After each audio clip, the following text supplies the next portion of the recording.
All right, let's move on to the Western Conference.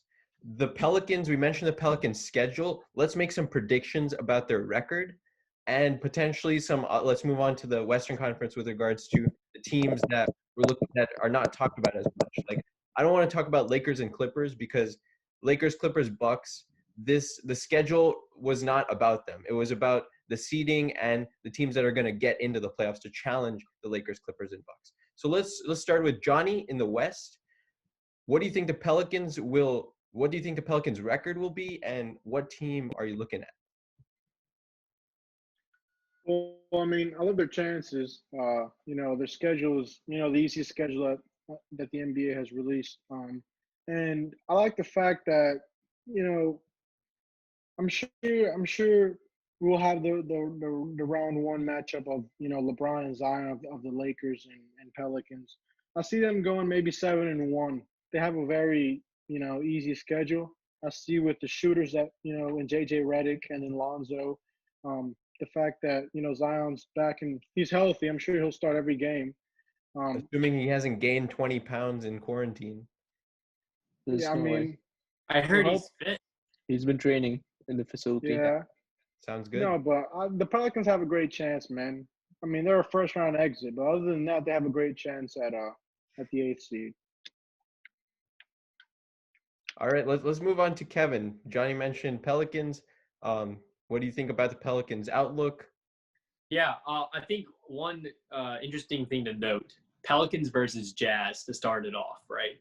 The Jazz were the team to really start off this whole coronavirus thing in the NBA with Rudy Gobert, Donovan Mitchell. I'm interested to see their relationship, how it has mended since then. But let's not forget, they also lost Bogdanovich, who is their second leading scorer. So Jazz are going to have to readjust. I think this is a win for Pelicans. Every Pelicans-Jazz game always seems to be really close, controversial at the end, and things like that.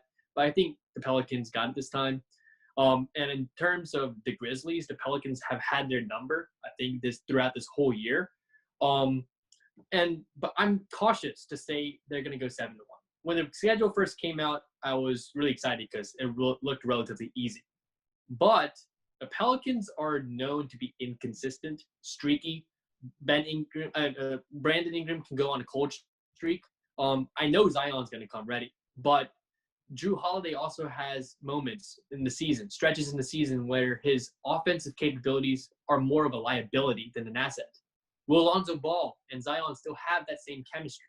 So I think 6-2, 5-3 might be.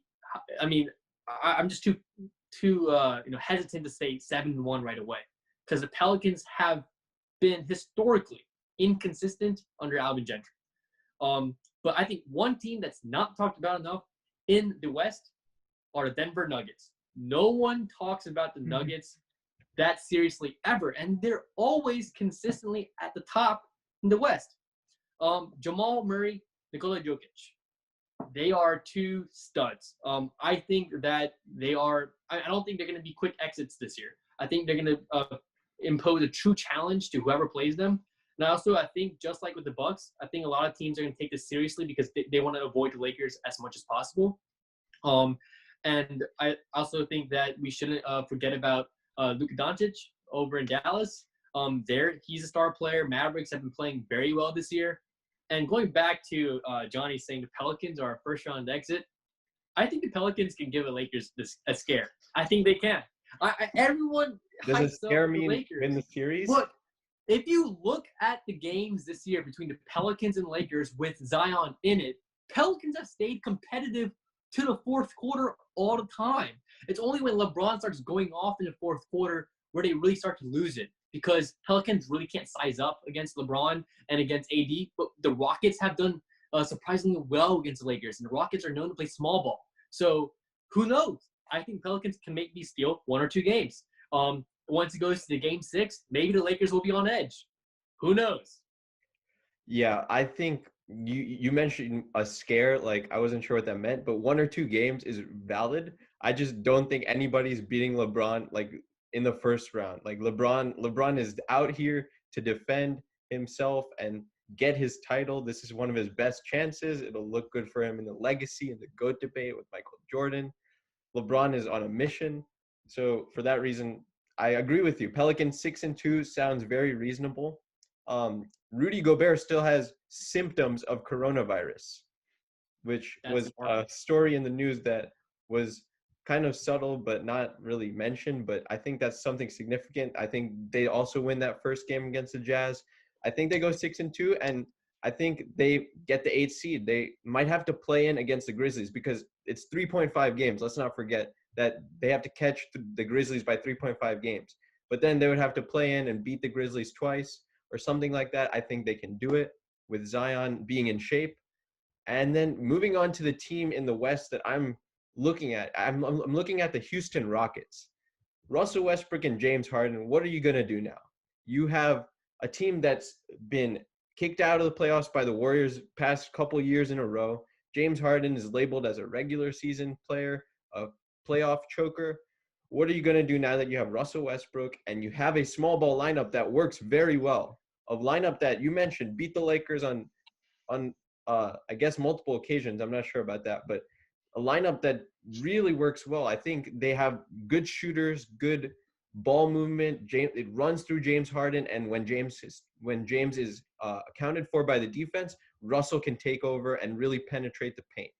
So I really like the Rockets' chances of being, even though they're a 6 seed right now, I believe they're only like 2 games away from the 3 seed, 2 or 3 games away from the 3 seed. That whole 2 to 6 seed range can shuffle up again. And I give the Rockets a legitimate chance at getting to the conference finals. All right, well, Johnny, if you want to mention the team that other than the Pelicans. I like the Dallas Mavericks, man. I really do. I think they're not a team that's spoken of a lot either. They do have Luka Doncic. I think there'll be a nice challenge. I know the atmosphere in Dallas is going to be tough. Well, they're not even playing in Dallas. Never mind. But I think the Mavericks are definitely a team to look at. Going back to the Pelicans, I really like the schedule. I feel like they can go 7-1, but like Kevin said, you never know. And but I don't see them more than 3 games. And my team, like Suraj, it would be the Rockets. I'm really confident about the Rockets.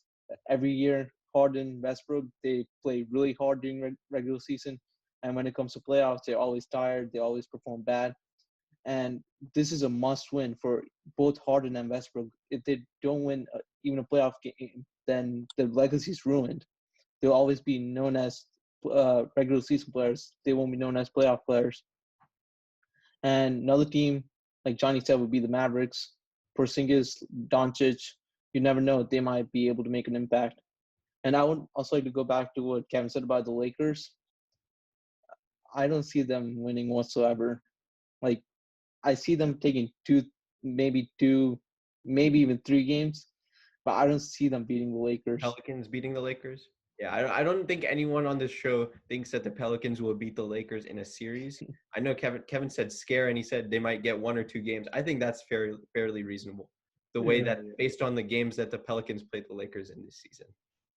If they do, though, LeBron's legacy is completely ruined. And so there will be no debate. There's so much pressure on LeBron right now for his legacy, for his move to LA. It's insane. I'll just end with this. Zion will show the world why he's the next LeBron. Mm-hmm. Just watch. Looking forward to it.